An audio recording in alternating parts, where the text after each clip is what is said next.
Đây, chào cả nhà nha. Hôm nay thì mình sẽ review con máy hàn mini HP Well này cho cả nhà mình xem.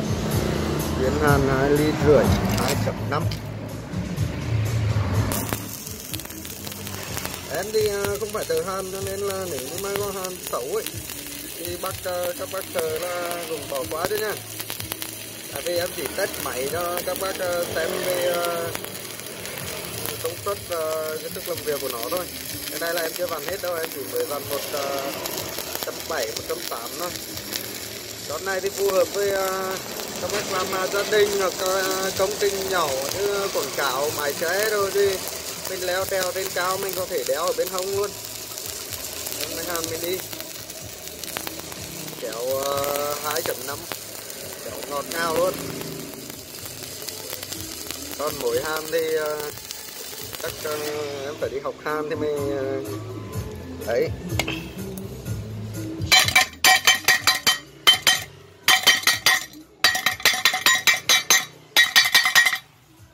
Đấy nha các bác nha.